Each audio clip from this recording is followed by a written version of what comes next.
Bonjour à tous. Je vous propose qu'on démarre la session dès à présent. Il est 10h05. Les autres personnes nous rejoindront en cours de route. On est ravis avec Jean-Noël donc de vous accueillir à l'occasion de ce webinaire sur les audits de conformité. Aujourd'hui encore, vous êtes très nombreux. On vous remercie pour l'intérêt que vous portez à nos présentations, à notre cabinet que je vais vous présenter juste après pour ceux qui ne nous connaissent pas encore. Avant cela, donc, je suis Maxime Georget, je suis consultant manager au sein du cabinet Actuelia.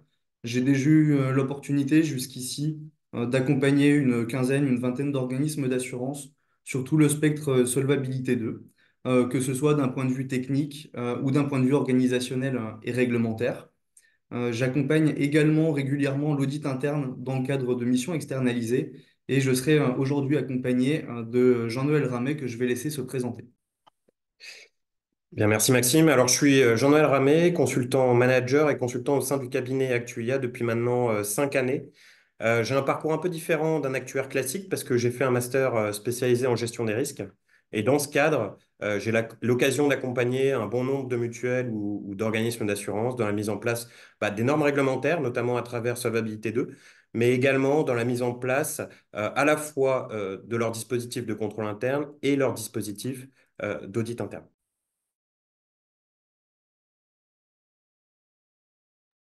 Alors, je vais brièvement vous représenter le cabinet pour ceux qui ne nous connaîtraient pas encore. Le cabinet Actuelia, c'est un cabinet qui a été fondé en 2013 par David Fitouchi et Franck Boukobza, qui sont tous deux d'anciens consultants de chez Mazars. Et donc, l'idée, voilà, ça a été de proposer des prestations de services actuariels dans une logique de partenariat à long terme avec les clients. Pour notre 11e année d'exercice, notre équipe est constituée d'une quarantaine de consultants. Nous proposons un large éventail du coup, de solutions techniques et réglementaires qui couvrent tous les champs d'expertise de l'actuariat. Euh, on incarne aussi certaines valeurs chez Actuelia et on essaye vraiment voilà, dans chacune de nos missions de les incarner. Ces valeurs, donc, c'est la proximité, le professionnalisme, le pragmatisme et la pédagogie. Et donc, c'est dans le cadre de cette dernière valeur que, on vient animer tout au long de l'année des webinaires sur des sujets de tout type qui sont en lien avec l'actualité, avec la réglementation ou avec la technique. Alors, le plan du webinaire d'aujourd'hui, c'est le suivant. Pour ceux qui nous suivent chaque année, on a toujours une partie réglementaire, donc une partie de contexte réglementaire de l'audit interne. On évoquera ensuite la place qu'occupe la fonction clé vérification de la conformité sous Solvabilité 2. Et nous présenterons ensuite un panel de problématiques de conformité qu'il convient d'auditer régulièrement. Enfin, on partagera avec vous quelques observations qu'on fait régulièrement et quelques bonnes pratiques qui sont identifiées au cours de nos différents audits. Sachez également, avant de rentrer plus dans le vif du sujet, que vous pouvez poser vos questions via le fil de discussion que vous avez, alors soit via le chat, soit via les questions-réponses. On essaiera évidemment de répondre à un maximum d'entre elles d'ici, enfin, à la fin de notre présentation.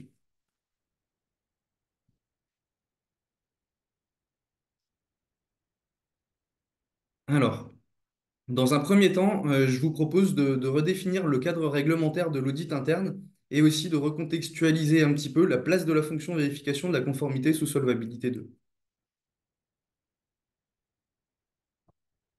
Alors, en matière d'audit interne, il faut avoir en tête que la réglementation, elle va s'articuler autour de trois textes bien distincts.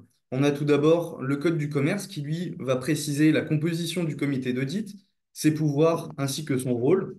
On va voir le règlement délégué Solvabilité 2 qui définit les prérogatives qui sont liées à la fonction clé audit interne, à son indépendance et qui aborde également la notion de conflit d'intérêts.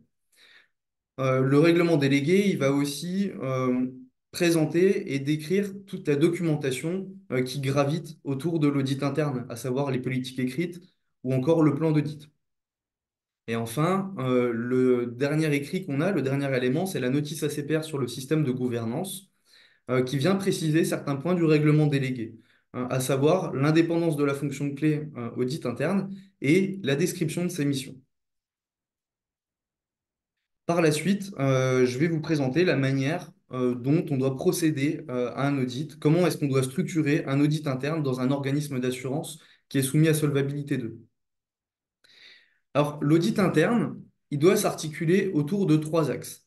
Le premier axe, ça va être la rédaction du plan d'audit qui doit être pluriannuel et à minima triennal.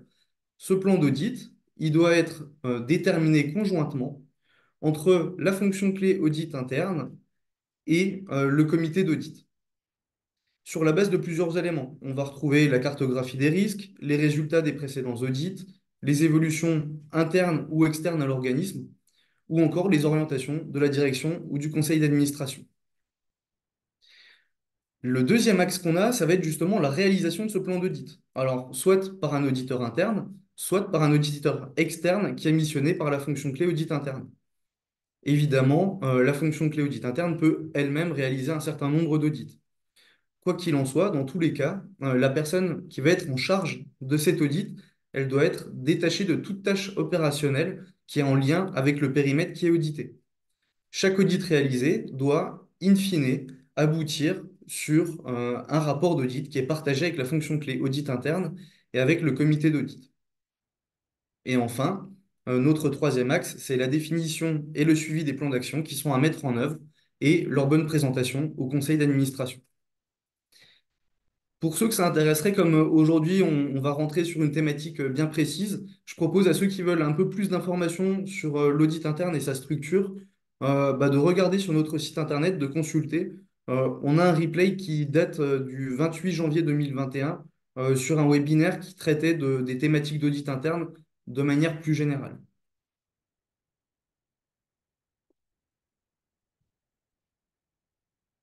Alors, les sujets sur lesquels la fonction clé audit interne peut être amenée à travailler, ils sont nombreux. Et parfois, ben, ils requièrent des compétences qui sont bien particulières, qui sont bien spécifiques, qu'on peut justement trouver chez des prestataires qui sont spécialisés. Alors, parmi les sujets traités, on retrouve aussi des sujets assurantiels, techniques et réglementaires qui nécessite très souvent le recours à un cabinet d'actuaires. Et c'est justement dans ce contexte-là qu'au sein du cabinet Actuelia, on a eu l'opportunité de réaliser un certain nombre d'audits sur plusieurs thématiques. Alors là, on en a rappelé certaines, hein. On va distinguer des problématiques sur du processus et des problématiques techniques. Alors, on a des sujets qui portent sur l'ORSA, on a des sujets qui portent sur la qualité des données, les politiques écrites, mais on a également des sujets plus techniques hein, sur des revues de modèles internes, des provisions comptables. Et depuis un certain temps, on remarque qu'on est de plus en plus sollicité dans le cadre d'audits sur la conformité et sur les recommandations de la CPR. C'est ce qui nous amène aujourd'hui à vous proposer donc cette thématique. Alors, dans un premier temps, on peut se demander pourquoi réaliser un audit de sa conformité.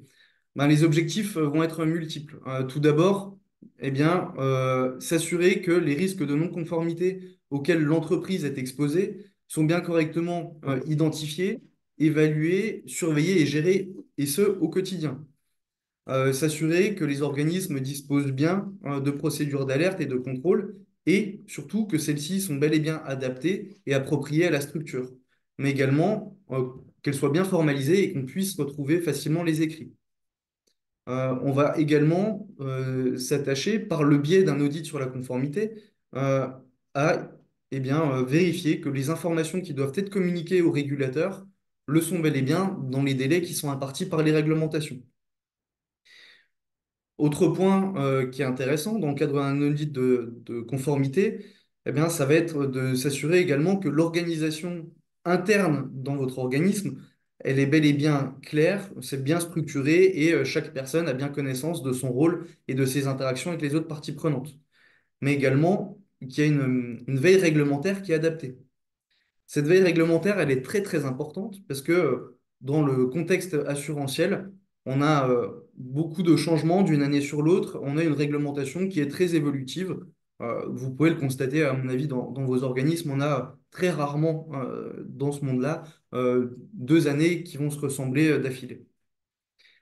Un audit, du coup, sur son processus de conformité, enfin sur sa conformité de manière générale, va également permettre de challenger et de remettre en question aussi les politiques écrites et les procédures internes, afin de vérifier que celles-ci sont bien conformes aux exigences réglementaires, mais également que celles-ci correspondent bien à ce qu'on peut retrouver au sein de votre organisation en interne.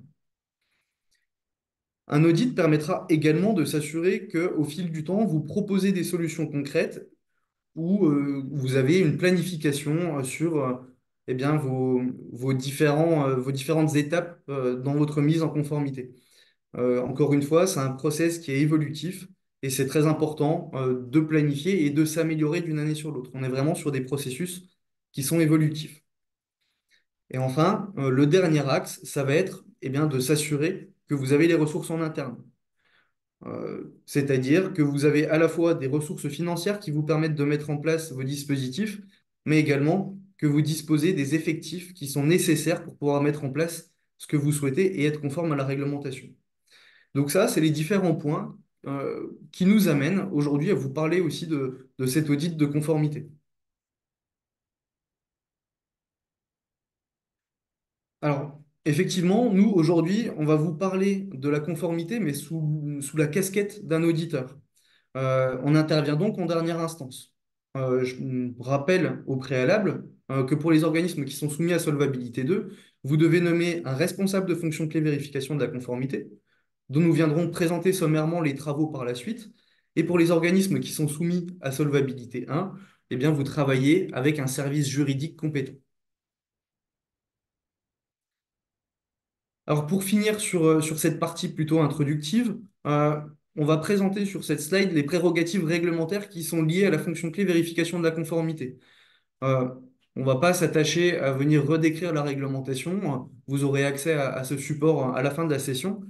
Quoi qu'il en soit, ce que vous devez retenir sur cette fonction clé vérification de la conformité, c'est tout d'abord qu'elle doit mettre en place une politique de conformité et un plan de conformité, que cette fonction clé, elle est en charge de la veille juridique et a donc un lien qui est prononcé avec la gestion des risques de l'entreprise. Et enfin, qu'elle doit avertir de tout risque de non-conformité émergent, et ce, dans les meilleurs délais.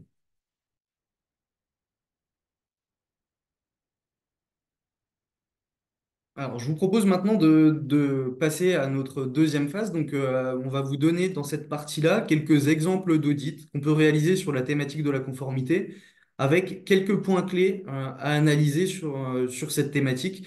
Bien entendu, vu le temps qu'on consacre à ce webinaire, on ne pourra pas être exhaustif. L'idée étant de vous donner quelques billes si jamais vous réalisez voilà, des audits en interne.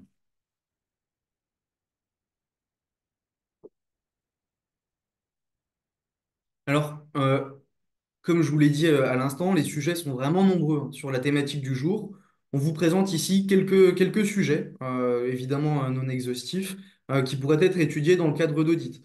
Donc des thématiques telles que la lutte contre le blanchiment d'argent et le financement du terrorisme, la gouvernance et la surveillance des produits, la gestion des réclamations, ou bien d'autres thématiques telles que la loi Eckert par exemple.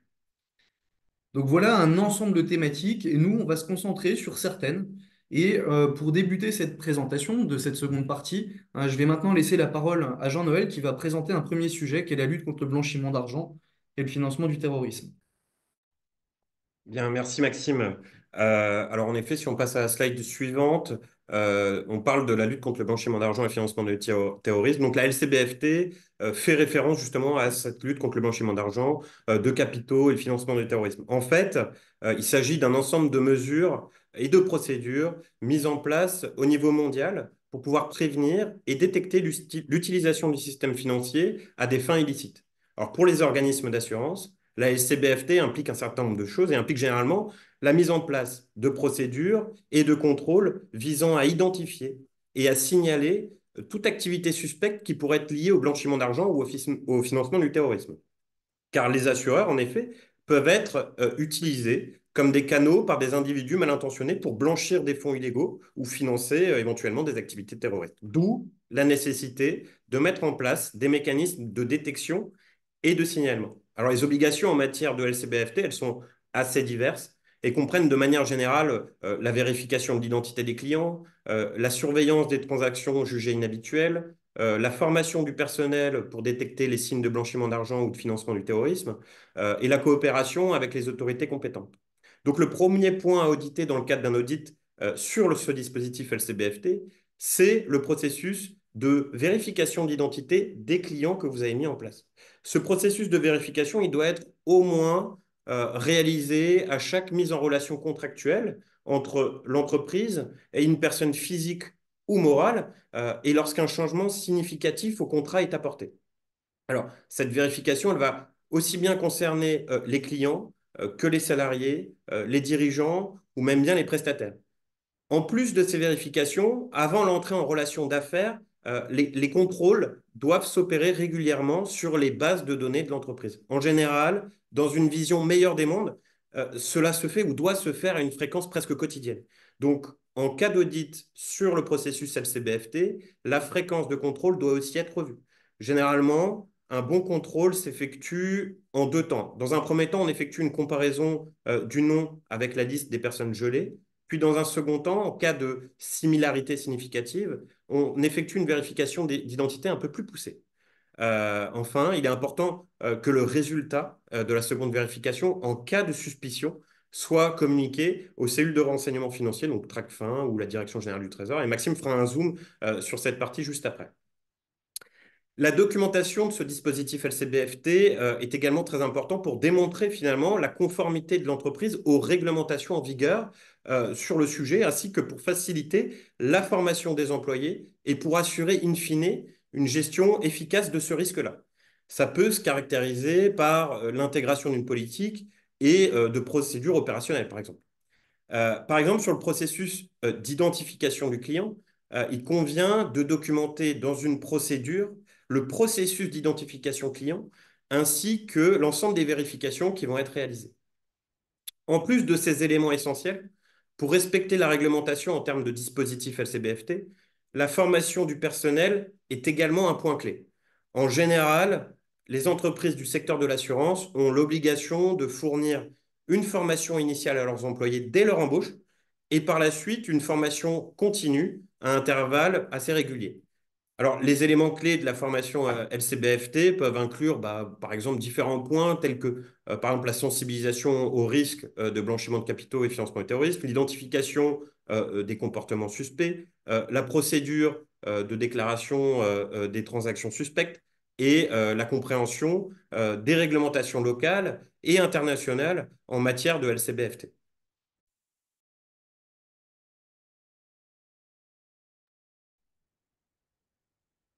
Alors, merci Jean-Noël. Au sein même du dispositif de lutte contre le blanchiment d'argent et le financement du terrorisme, on va retrouver le sujet spécifique du gel des avoirs. La réglementation, en fait, à ce sujet-là, elle impose un contrôle régulier de son portefeuille avec la liste des personnes qui sont soumises au gel des avoirs. Cette liste-là, elle est directement consultable sur le site de la Direction générale du Trésor et c'est une source qui est alimentée par l'Organisation des Nations Unies, par l'Union européenne ou encore par les États nationaux. À noter également que ce dispositif de détection cible, il doit couvrir à la fois la base clientèle, mais également les opérations de transfert de flux économiques. Donc, toutes les relations que vous avez, tous les flux que vous avez en interne en tant qu'organisme d'assurance. À minima, sur ce dispositif-là, on va s'attendre à avoir quatre éléments bien spécifiques. On va s'attendre à ce que l'organisme soit doté d'une fréquence de filtrage qui soit suffisante. Alors, en cible, une fréquence de filtrage quotidienne et au minimum hebdomadaire. On va aussi s'attendre, du coup, à ce que cette fréquence de filtrage, elle soit automatisée. Le deuxième point, ça va être de définir un traitement des alertes qui soit pertinent et qui se base, comme l'a dit Jean-Noël juste avant, sur ce qu'on appelle des seuils de significativité des correspondances par rapport à la base de la Direction générale du Trésor. Autrement dit, vous avez votre base en interne et vous devez analyser les similarités par rapport à la base de la Direction générale du Trésor. Il s'agit là, autrement dit, de s'assurer qu'il ne s'agit pas d'une homonymie, mais bien de la personne qui est concernée par le gel des avoirs. Si jamais un doute subsiste, il convient alors de se rapprocher de la personne qui est suspectée pour obtenir plus d'informations ou bien de consulter des sources externes. Si jamais le doute subsiste après cette recherche approfondie, dans ce cas-là, il faut en informer directement la Direction générale du Trésor. Donc ça, c'était sur la partie traitement des alertes. La troisième partie, excusez-moi, ça va être de rédiger des procédures internes qui soient relatives à la mise en œuvre justement de ces mesures de gel et qui intègrent plusieurs éléments. Alors on va retrouver le cadre juridique, on va retrouver le dispositif de détection, quelles sont les listes électroniques que vous utilisez, en l'occurrence celle de la Direction générale du Trésor. Justement, quels sont vos liens avec la Direction générale du Trésor dans le cadre de cette détection? En interne, quels sont les pouvoirs d'habilitation que vous avez mis en place? Quelles sont les personnes qui sont en charge de cette veille réglementaire sur le gel des avoirs? Euh, Quelle est votre fréquence de filtrage et quels sont les reportings, quelles sont vos extractions sur ce sujet? Ou encore, quels sont vos critères de rapprochement et de seuil de significativité? Donc, en fait, c'est un peu rédiger une politique écrite, mais qui soit dédiée à ce sujet du gel des avoirs. Et enfin, le quatrième élément qui est très important, ça va être de se doter d'un dispositif de contrôle interne qui soit efficace sur le sujet, mais qui soit également permanent et évolutif. Alors, vous allez avoir plusieurs points de contrôle que vous devez mettre en place, mais ils doivent tous permettre de s'assurer de l'adaptation du paramétrage aux exigences en vigueur, de s'assurer de la qualité de vos bases de données, de la qualité de vos bases clientèle, des messages d'alerte également que vous avez, et de contrôler vos délais de mise à jour au niveau de vos bases. Donc, voilà. Quand on va réaliser un audit sur le sujet du gel des avoirs, on va essayer de s'attacher à ces quatre thématiques-là, que sont la fréquence de filtrage, le traitement des alertes, les procédures internes que vous rédigez, s'assurer qu'elles sont bien exhaustives et correspondent bien à ce que vous faites, mais également qu'elles sont suffisantes par rapport à la réglementation, mais également de s'assurer que le contrôle interne est efficace, puisque, in fine, c'est un petit peu le rôle même de l'audit interne.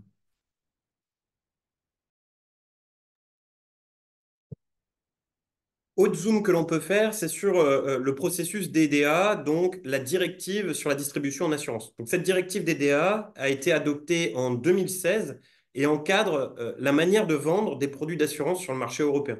L'objectif de cette directive étant de mieux protéger les consommateurs et d'uniformiser les règles applicables pour tous les distributeurs d'assurance. Dans cet objectif, la réglementation impose un certain nombre de mesures. Donc, elle impose, en premier lieu, une formation d'au moins 15 heures par an pour les dirigeants et les distributeurs. Elle impose également une évaluation des risques et la rédaction des procédures afin de prévenir, détecter et gérer tout conflit d'intérêts autour de la rémunération du distributeur. Dans le cadre de DDA, il convient également de recueillir des informations sur la situation et les besoins du client afin de les conseiller dans leur meilleur intérêt. Alors, cette directive impose également une certaine standardisation et une certaine transparence de l'information fournie à l'adhérent. Et dans ce cadre, des fiches produits qu'on appelle fiches IPID doivent être transmises et mentionner les garanties, les exclusions et l'ensemble des frais, les frais initiaux ou récurrents, en plus de tout autre document d'information clé à fournir à l'adhérent. Et enfin, cette directive impose la mise en place de la gouvernance et surveillance produit qu'on va appeler POG. Il s'agit en fait du processus d'approbation des produits avant la commercialisation et leur réexamen périodique durant la mise en service. Alors, on va faire un petit zoom sur la POG. Alors, la mise en œuvre de la POG dans le cadre de DDA vise à renforcer la protection des consommateurs en veillant à ce qu'ils reçoivent des conseils adéquats et que les produits d'assurance proposés soient adaptés à leur situation spécifique. Donc, dans le contexte de DDA, les étapes de la POG à respecter se déclinent en plusieurs points. Le premier point, c'est d'identifier les clients et analyser les besoins. Pour cela, il convient de définir un marché cible qui peut inclure des caractéristiques démographiques, financières et comportementales. Ensuite, il faut évaluer la pertinence des produits que l'on propose. Il faut effectuer une analyse de besoins et des caractéristiques du marché cible pour comprendre finalement la tendance, les attentes du marché, ainsi que les différentes exigences réglementaires. Euh, le point suivant, c'est qu'il faut documenter les processus, toujours de la documentation, processus de modification, de gestion des réclamations, etc., etc., et évaluer les risques du produit en question. Ensuite, il y a toute une phase d'approbation et de lancement du produit. Donc, avant le lancement, le produit doit être approuvé par les instances compétentes, conformément aux politiques de gouvernance en vigueur. Et cela peut impliquer, par exemple, l'intervention de comités internes ou externes. Donc, dans ce cadre, on peut, par exemple, rédiger une politique écrite spécifique à la gouvernance produit qui vient décrire la manière de procéder à la création d'un nouveau produit. Alors, généralement, cette politique, elle peut se greffer à la politique de souscription. elle-même de temps en temps rattachée à la politique de gestion des risques chez certains d'entre vous. La phase suivante, c'est la phase de surveillance continue et d'évaluation. C'est la mise en place de mécanismes de surveillance continue pour évaluer la performance du produit par rapport aux objectifs, ainsi que pour surveiller finalement tout changement du contexte réglementaire ou sur le marché cible que vous avez au préalable défini. Et enfin, il faut décrire la phase de fin de vie de produit. C'est-à-dire que lorsqu'un produit atteint la fin de sa vie, des procédures doivent être mises en place pour sa désactivation ou son retrait du marché de manière conforme aux réglementations et aux attentes du client. À noter quand même de manière générale qu'il est important pour vous de vérifier que la mise en place de ces normes DDA est effective et cela peu importe finalement le canal de distribution que vous allez employer, car DDA doit finalement également être appliqué si la souscription se fait sur Internet notamment. Le point suivant, c'est un zoom sur RGPD. Alors, RGPD, c'est le règlement général sur la protection des données et c'est un règlement européen qui est actif depuis 2018 et il remplace l'ancienne directive sur la protection des données de 1995. Donc, dans le cadre de RGPD, il faut respecter 6 grands principes. Alors, le premier grand principe, c'est qu'il ne faut collecter que les données vraiment nécessaires. Donc, les données doivent être collectées pour un but bien déterminé et légitime. Il y a 2 grands principes qui viennent appuyer cette information, pardon. C'est le principe de finalité, qui limite la manière dont vous pourrez utiliser ou réutiliser les données dans le futur. Et le principe de minimisation, qui limite la collecte aux seules données strictement nécessaires. Second grand principe, c'est qu'il faut être transparent. Les adhérents doivent conserver la maîtrise des données qui les concernent. Cela suppose qu'ils soient clairement informés de l'utilisation qui sera faite de leurs données dès leur collecte et que les données ne peuvent en aucun cas être collectées à leur insu. Pour cela, les adhérents doivent être informés de leurs droits et des modalités d'exercice de ces mêmes droits. Ensuite, il faut bien sûr anticiper les modalités aux adhérents d'exercer leur droit de consultation, d'accès ou de rectification, de suppression de ces données. Donc, il faut anticiper le droit d'accès, donc c'est-à-dire anticiper ce que l'on peut demander des informations sur le traitement de ces données personnelles. C'est anticiper le droit à l'effacement et à l'oubli. Donc, par exemple, la personne peut demander l'effacement des données le concernant. Et ensuite, c'est anticiper le droit à la rectification. La personne dont les données sont traitées peut en effet demander à modifier ces données-là si elle les juge inexactes.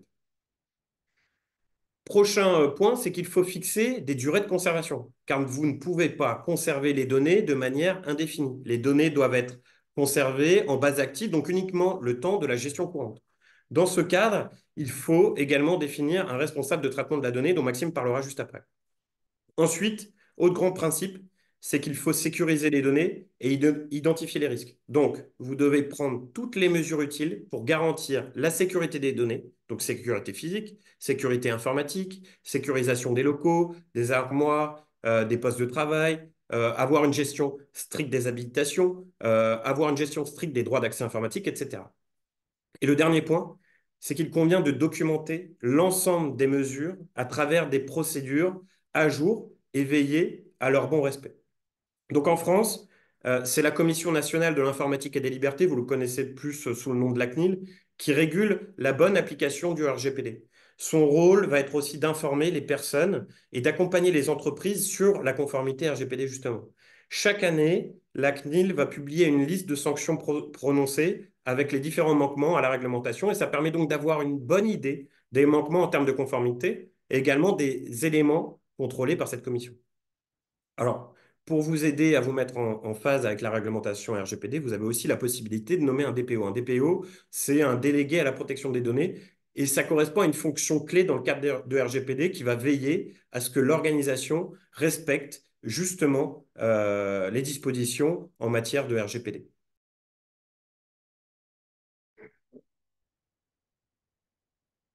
Alors, je vous propose maintenant de faire un petit zoom sur sur le traitement des données dans le cadre de la RGPD. Pour nous, il y a 4 étapes qui sont cruciales. Et on s'assure, à chaque fois qu'on exerce un audit sur le sujet, ben, qu'elles sont bien mises en œuvre et ce, de manière pertinente.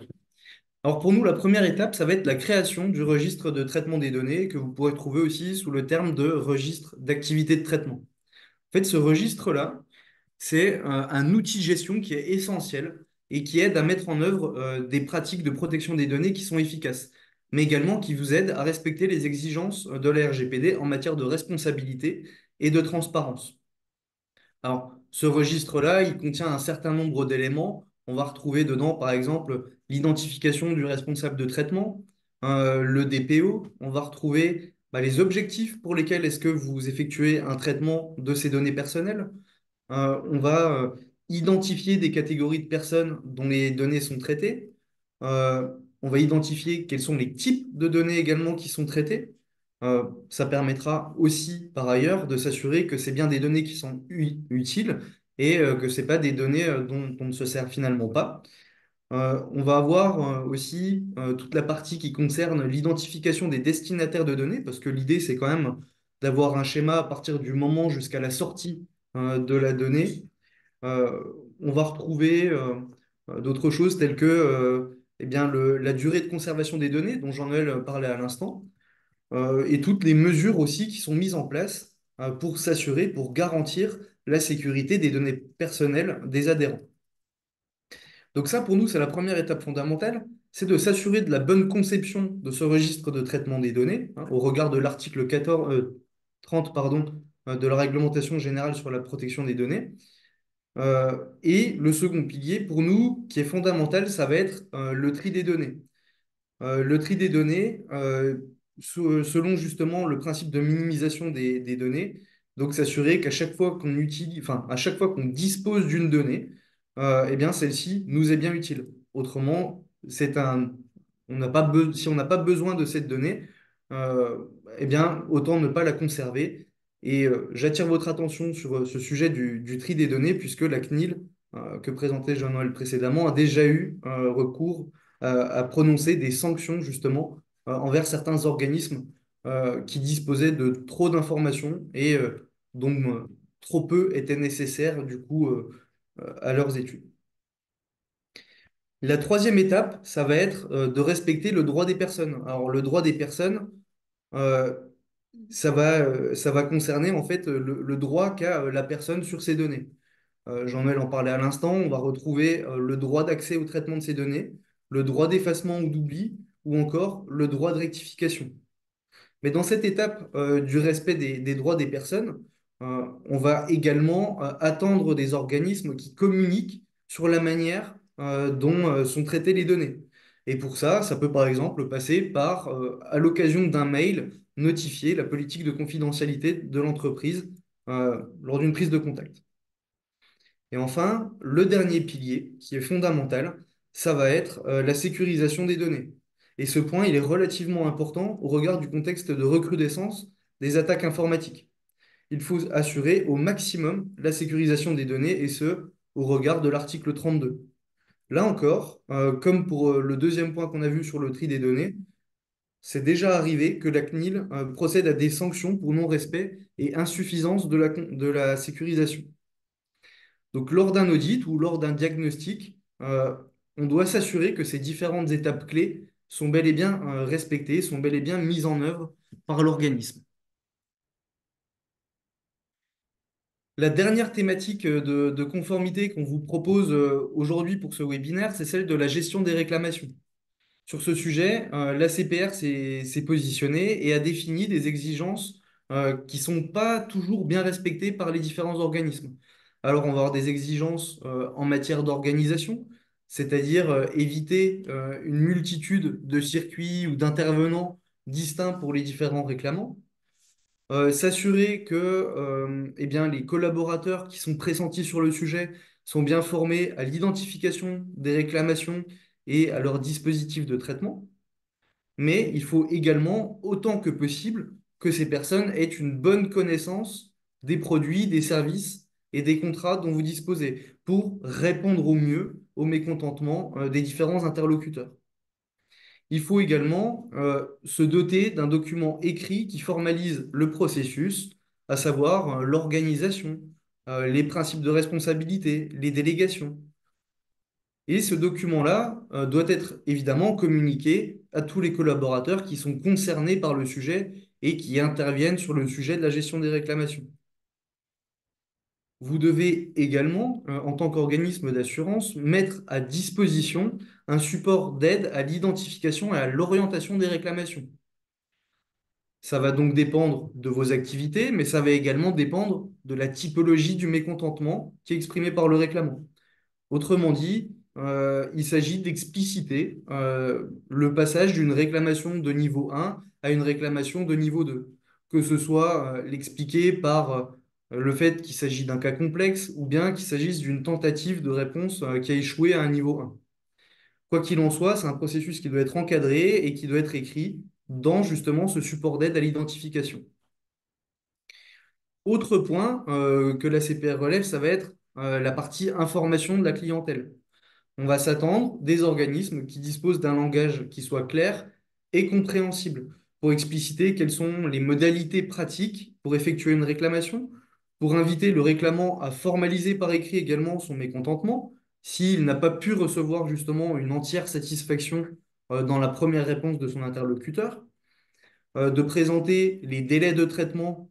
Je reviendrai justement sur ces délais de traitement qui sont indispensables et le circuit de la réclamation. Et enfin, la présence d'un médiateur compétent qui peut être saisi 2 mois après l'envoi d'une première réclamation écrite.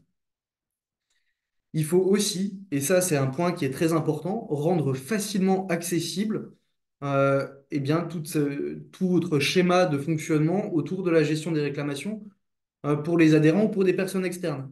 C'est-à-dire qu'il faut rendre consultable, sans identification préalable, sur votre site Internet, eh bien, vos procédures en matière de gestion des réclamations. Autre point donc très important que j'ai évoqué il y a quelques instants, c'est les délais auxquels on s'attend. En matière de réglementation, vous devez accuser réception au plus tôt et au maximum après 10 jours après la réception de la plainte du client. Enfin, en matière de traitement et de réponse, on va s'attendre à ce que vous répondiez dans un délai qui soit proportionnel à la réclamation, bien entendu. Donc, il va s'agir de prioriser le contenu des différentes réclamations des clients. En tout état de cause, il faut que ça intervienne au plus tard 2 mois après la plainte qui est déposée par le client, après son mécontentement. Si vous voulez aller encore plus loin sur le dispositif qui est lié à la gestion des réclamations, vous pouvez également analyser la qualité en mettant en place différents indicateurs de contrôle de qualité. On va retrouver par exemple l'évolution du nombre de plaintes de niveau 1 et de niveau 2. On va retrouver aussi une analyse de vos délais de réponse pour s'assurer que dans le temps, vous progressez et que c'est bien un sujet sur lequel voilà, vous disposez de bons moyens et sur lequel vous avez des bonnes mises en œuvre. Ce que vous pouvez également faire, et ça c'est si vous voulez vraiment aller encore plus loin, eh bien, c'est essayer de voir quel est votre niveau de corrélation entre l'évolution de votre gestion des réclamations et l'évolution du nombre de radiations que vous avez en portefeuille. Donc voilà, je vous ai donné un certain nombre de points sur lesquels la CPR s'est prononcée et sur lesquels enfin, desquels vous devez vous assurer de la bonne prise en compte lors d'un audit. Évidemment, encore une fois, ces points-là ne sont pas exhaustifs, mais ils sont destinés à vous donner quelques éléments de réflexion en interne. Je laisse donc maintenant la parole à Jean-Noël qui va présenter quelques sujets complémentaires que vous pourriez également retrouver dans le cadre de sujets sur cette thématique. Bien, merci. Merci Maxime. Alors, on vous a explicité un peu les points d'audit à voir sur les trois plus gros thèmes du processus de conformité, à savoir LCBFT, RGPD et tout ce qui est relatif à DDA. On a également parlé de la gestion des réclamations. Mais pour aller plus loin, il y a d'autres thèmes qui vont également pouvoir être checkés dans le cadre d'un audit sur la conformité, comme les politiques écrites par exemple. L'objectif en tant qu'auditeur, c'est de s'assurer de leur respect et de leur exhaustivité. Par exemple, on sait que depuis le 2 août 2022, les règlements délégués, pour ceux qui sont soumis à S2, ont été revus afin d'y intégrer les critères de durabilité et les notions de risque de durabilité. La question qu'il faut se poser en tant qu'auditeur, c'est est-ce que les politiques écrites ont bien été mises à jour dans ce sens? Ou autre question que l'on peut se poser sur les politiques écrites, c'est est-ce que dans le cadre de la politique écrite de placement financier, les seuils d'appétence sont bien définis et bien respectés? Mais il convient également, en tant qu'auditeur, de s'assurer de l'exhaustivité de ces politiques écrites. Quand je dis exhaustivité, c'est exhaustivité au sens de solvabilité 2. Par exemple, est-ce que vous avez rédigé une politique de qualité des données? Ou encore, est-ce que ces politiques écrites sont bien revues une fois par an par le conseil d'administration? Donc ça, c'est sur le volet politique écrite. Sur les rapports narratifs, par exemple, et notamment sur le RSR, le SFCR, l'objectif, c'est s'assurer, au-delà du fait qu'il faille évidemment s'assurer qu'il soit bien validé en CA, c'est de s'assurer que les plans de rédaction donnés par la CPR soient bien respectés. Par exemple, dans beaucoup d'entités, le titre Autre information de ces rapports narratifs a tendance à être supprimé étant donné le fait qu'il n'y a pas d'autres informations à communiquer ou à déclarer. En réalité, il faut bien garder le titre Autre information et mentionner le fait dans cette partie qu'il n'y a pas d'autres informations à communiquer. Dans ce sens, il faudra également vérifier que dans le SFCR, les QRT publics soient bien mises en annexe de manière exhaustive, sauf éventuellement en cas d'exemption donnée par la CPR. Et dans ce cas-là, il faudra récupérer cette exemption en question. Ça peut paraître insignifiant, mais le respect du plan, des rapports RSR, SFCR, c'est quelque chose que la CPR regarde attentivement, donc il faut y prêter une attention toute particulière.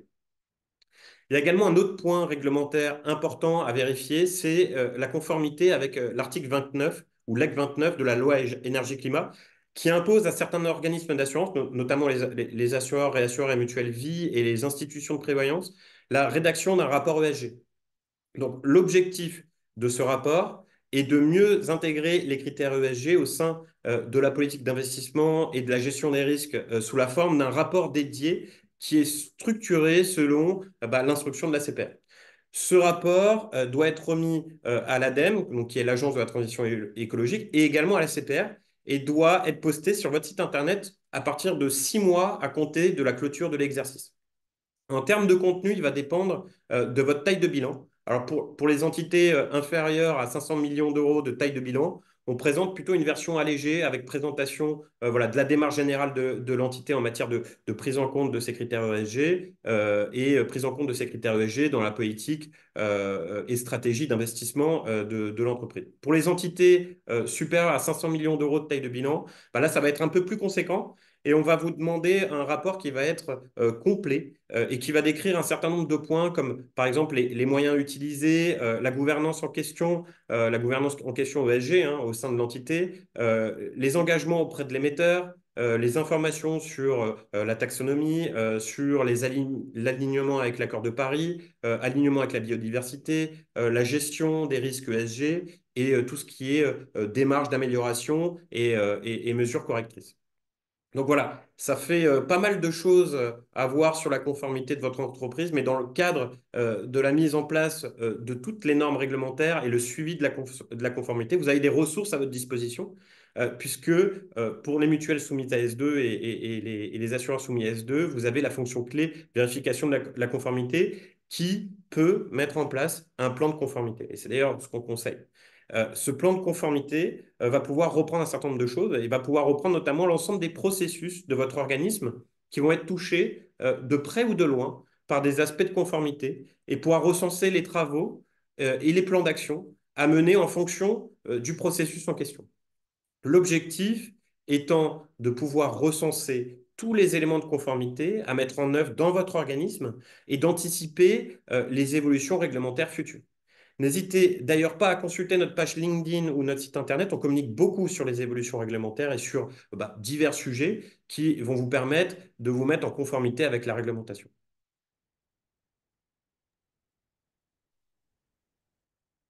Alors, on le voit bien, hein, c'est un sujet qui est vaste, qui va couvrir beaucoup de périmètres, beaucoup de thématiques. C'est également un sujet qui demande beaucoup de connaissances réglementaires, comme vous avez pu le constater.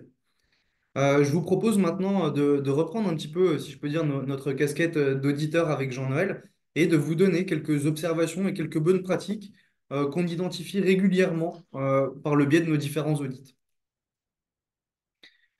Alors, comme on a pu vous le dire dans notre présentation, on est amené au sein du cabinet Actuelia à réaliser bon nombre d'audits chaque année pour environ une trentaine d'organismes d'assurance. Et voilà, on observe encore quelques manquements, quelques points qu'on voudrait partager avec vous. parmi lesquels, eh bien, dans plus de la moitié des cas, chez les différents acteurs du marché, on va observer un manque de formalisation des processus. Alors, ça peut très bien être une politique écrite qui n'est pas mise à jour, une politique écrite qui est un peu insuffisante et qui ne correspond pas à la réglementation, ou encore ça peut être une véracité du contenu des politiques écrites, c'est-à-dire que les acteurs voient la politique écrite plutôt comme une bonne réponse à donner à la CPR, comme une vision cible et pas comme la vision actuelle du dispositif qu'elle a en interne. Deuxième point qu'on constate assez régulièrement, c'est le manque de formalisation des rôles et des interactions entre les différentes parties prenantes au sein d'un processus. Très généralement, quand on est amené à réaliser un audit et qu'on va interroger les différentes personnes, il n'y a aucun problème. On constate bien que les différents interlocuteurs ont bien connaissance de leur périmètre, mais également des interactions avec les autres parties prenantes. Le problème se pose plutôt au niveau de la bonne formalisation, c'est-à-dire que, il n'y a pas, enfin pas toujours en tout cas, ou dans plus de la moitié des cas, de procédures écrites qui viennent expliciter très clairement les rôles et définir des périmètres bien restreints pour chacune des parties prenantes des processus. Autre point qu'on constate, et là on sort un petit peu du cadre de notre thématique du jour, ça va être, on observe régulièrement sur des audits un peu plus techniques une absence de nuance dans l'application des méthodes, que ce soit au niveau des justifications des choix de doctrine ou au niveau des analyses d'impact. Il faut toujours bien penser à envisager d'autres possibilités, à analyser certaines sensibilités par rapport aux hypothèses que vous retenez. Et ça, c'est quelque chose qu'on ne retrouve pas toujours lors de nos audits. Et enfin, dernier point qu'on observe, c'est un manque de documentation sur les contrôles réalisés. Alors, quand on effectue des contrôles sur pièce, on a rarement des difficultés, on a rarement trop d'interrogations. On voit que on a des cadrages qui sont réalisés, qu'on a des rapprochements comptables qui sont réalisés. En fait, on voit qu'on a bien ces contrôles-là qui sont existants. Le problème est plutôt lorsqu'on va s'intéresser à avoir un référentiel de ces contrôles, une bonne formalisation de ces contrôles. Eh bien, à ce moment-là, on va pas toujours retrouver de documentation qui est inhérente sur ces contrôles-là. Et enfin, dernier élément, mais là on est dans des cas qui sont beaucoup plus rares, on peut observer une mauvaise compréhension ou une mauvaise implémentation d'une norme. Et c'est là que vient tout l'intérêt d'avoir recours justement à un cabinet de conseil qui, de par du coup, eh bien, son expertise, de par son benchmark et ses connaissances de la réglementation, pourrait aiguiller en ce sens.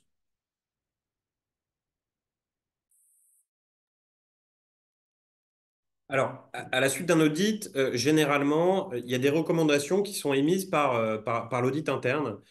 Et les recommandations d'audit sont finalement des mesures qui visent à aider l'organisation à améliorer la qualité de ses processus et à réduire les risques auxquels elle est exposée. En termes de bonnes pratiques de l'audit interne, on distingue souvent les recommandations émises, pardon, selon plusieurs degrés de priorité que l'on classe généralement par couleur. Alors voilà, ça va du vert au rouge en passant par l'orange. En vert, il s'agit généralement d'une recommandation qui a une priorité de mise en œuvre relativement faible. C'est d'ailleurs plus une bonne pratique à mettre en œuvre qu'une véritable recommandation. Généralement, ces bonnes pratiques sont présentées de manière à toujours être nuancées afin d'apparaître plutôt comme un axe d'amélioration plutôt qu'une réelle fragilité. En orange, ce sont les recommandations avec une priorité plutôt modérée et en rouge, les recommandations dont la priorité est la plus élevée. Généralement, des plans d'action sont à mettre en place à minima pour les recommandations fortes. En termes de bonnes pratiques également, c'est de préciser le livrable et la date d'échéance qui est attendue afin de pouvoir clôturer une recommandation. Ça va permettre à l'audité de savoir exactement ce qu'il doit mettre en œuvre, ce qu'il doit fournir à l'équipe d'audit et surtout jusqu'à quand il a pour le fournir, afin de pouvoir justement clôturer cette recommandation. C'est également à l'auditeur interne de s'assurer du suivi de ces plans d'action et des recommandations. Euh, Justement, un suivi rapproché des directions concernées par leur mise en œuvre et de statuer in fine sur la clôture ou non d'une recommandation. Alors, des fois, il arrive qu'il est impossible de clôturer une recommandation à la date d'échéance. Et dans ce cadre-là, la recommandation sera topée plutôt en retard. Et quand une recommandation est mise en retard, la bonne pratique est de redéfinir une date d'échéance de mise en œuvre future directement en lien avec l'audité. Enfin, en termes de bonne pratique, ce qu'on relève, pardon, c'est qu'il nous semble important quand même de faire apparaître dans le corps du rapport d'audit, les points positifs qui ont été relevés durant l'audit. Alors, comme vous l'aurez sans doute remarqué, l'audit, c'est un exercice qui est assez délicat, dans lequel l'auditeur va émettre un avis sur la qualité des travaux et des processus existants. Les auditeurs sont souvent perçus comme une personne chargée de trouver des erreurs, des fautes ou des non-conformités dans les processus de l'entreprise. Des fois, les audits peuvent être longs, nécessiter beaucoup de temps et d'efforts de la part des employés de l'entreprise. Et cette charge de travail supplémentaire peut être perçue comme une perturbation ou une source de stress, pardon. Donc, il est important pour qu'un audit se déroule correctement d'être, en tant qu'auditeur, avant tout, empathique. Par exemple, plutôt opter pour une approche bienveillante, relever les bonnes pratiques observées. Il ne faut pas oublier que l'objectif est la sécurisation des processus de l'entreprise et non pas d'être policier. Ensuite, il faut être rigoureux. Par exemple, rédiger des comptes rendus d'entretien, organiser des réunions de retour des audités, etc., etc. Il faut être pragmatique. Par exemple, plutôt être succinct. L'objectif, quand on va rédiger une recommandation, il faut qu'elle soit réalisable pour l'organisme audité. Et enfin, il faut faire preuve de bon sens. En conclusion, les sujets sur lesquels les assureurs doivent se conformer sont nombreux et variés, et le monde réglementaire est particulièrement strict. Ce qu'il faut noter également, c'est que les sujets réglementaires, comme l'a dit Maxime avant, évoluent très régulièrement, et il est important de mettre en place une veille réglementaire rigoureuse, notamment par le biais de sa fonction clé vérification de la conformité pour ceux qui sont soumis à solvabilité 2.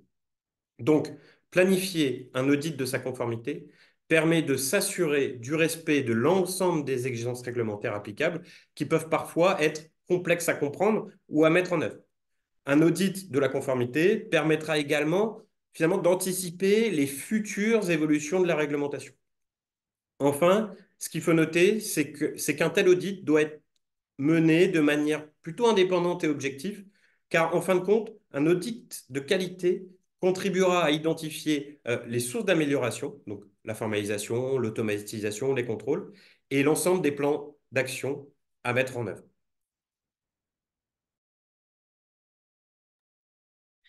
Alors notre présentation est maintenant terminée. On espère sincèrement que ça vous a plu, que ça vous a aiguillé sur ce sujet. En tout cas, quoi qu'il en soit, on vous remercie sincèrement pour votre attention. On va maintenant prendre les différentes questions qu'on a eues via le fil. On va tenter d'y répondre au maximum. Dans le cas où on ne pourrait pas vous apporter de réponse, soit par faute de temps ou parce que ça va nous demander un peu plus de travail derrière, dans ce cas-là, si vous souhaitez échanger avec nous plus en détail sur certains sujets, je vous invite à nous contacter directement. On vous a laissé nos deux adresses mail juste en dessous. Et bien entendu, vous pouvez également consulter notre site internet sur lequel vous avez accès à un panel assez large de webinaires qu'on essaye de faire chaque année. Encore une fois, on vous remercie et du coup, on va prendre vos différentes questions.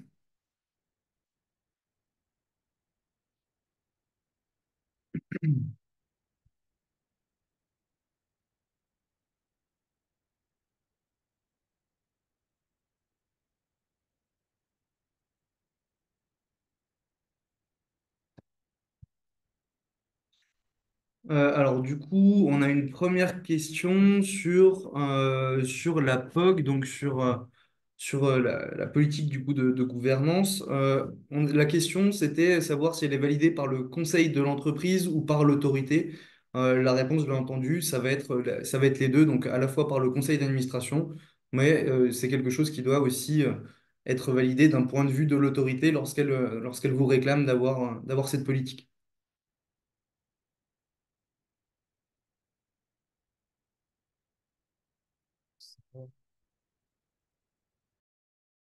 Alors, autre question, ces points de vérification font partie du champ d'application de la fonction conformité plutôt que la fonction audit interne. En fait, on a fait un peu un mix des deux. C'est-à-dire que la fonction conformité va s'assurer finalement de la mise en place des normes et de la réglementation en vigueur. Et on a parlé également de l'audit, puisque c'est l'audit qui va s'assurer in fine finalement de la bonne application de cette réglementation et de la bonne interprétation également. Donc là, on a fait un peu un mix des deux. On a parlé d'audit, on a parlé de fonction clé conformité puisqu'on était sur le processus de conformité. Mais voilà, l'idée étant que les deux fonctions clés doivent être en interaction. Et si on prend notre casquette d'auditeur, ça sera plutôt à la fonction clé audit interne de vérifier in fine à travers un audit, par exemple, que l'ensemble de la réglementation, notamment sur le processus de conformité, est bien mis en œuvre.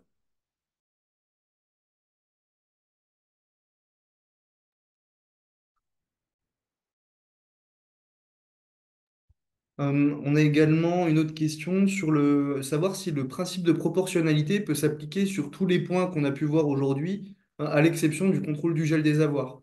En réalité, quoi qu'il en soit, c'est réglementaire, c'est juridique. Il faut s'assurer d'être à la pointe sur ces sujets-là, c'est-à-dire qu'il ne faut pas aucun manquement réglementaire. Après, évidemment, on va avoir une approche différente si on est une mutuelle locale avec moins d'adhérents ou si on est AXA. L'objectif étant toujours d'avoir cette démarche appropriée. Donc, oui, la réponse serait plutôt le principe de proportionnalité reste applicable. Cependant, attention à veiller à toujours bien répondre à ce qu'on attend de vous en termes réglementaires.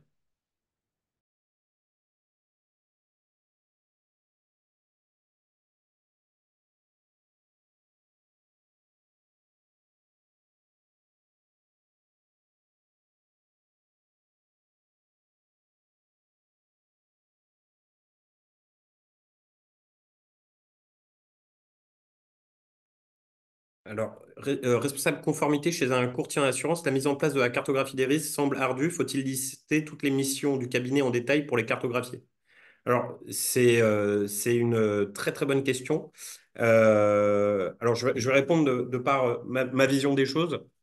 Euh, en effet, c'est quelque chose qui est ardu et la mise en place d'une cartographie des risques de manière générale est assez complexe à mettre en œuvre et notamment encore plus chez un courtier en assurance.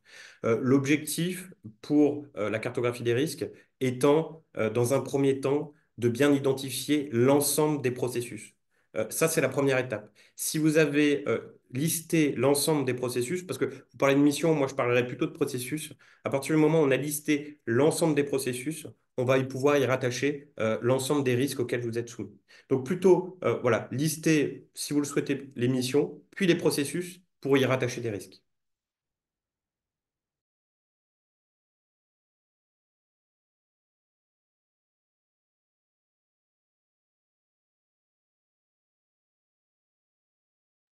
Alors, on a également une question intéressante sur les points de vérification du champ d'application de la fonction de conformité.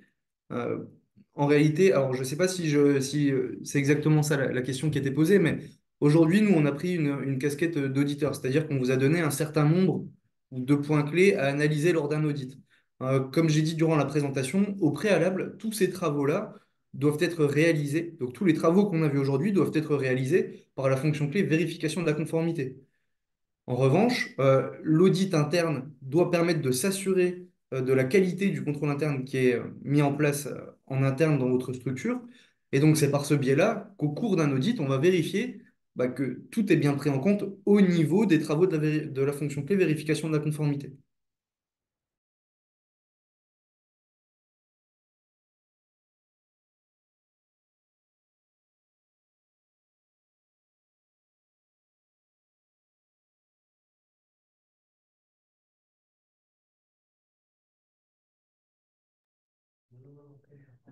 Alors, on n'a plus d'autres questions. N'hésitez pas, si vous avez d'autres questions, à nous écrire sur nos mails ou à contacter Maxime ou moi par téléphone directement si besoin. On a beaucoup de merci et de bonnes fêtes. Donc, on va s'arrêter là-dessus. À notre tour de vous souhaiter de bonnes fêtes de fin d'année. Profitez bien et fêtez bien.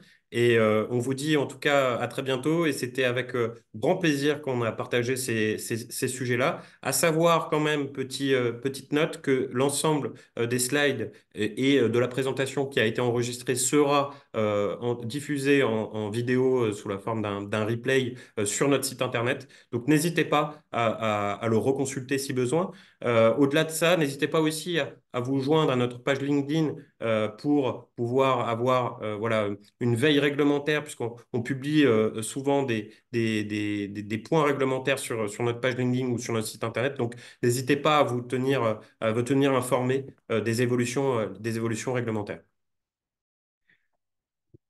Merci Jean-Noël du coup pour ce mot de la fin et moi je tenais à vous dire voilà au nom de toute l'équipe Actuelia qu'on vous souhaite à tous d'excellentes fêtes de fin d'année et au plaisir de vous retrouver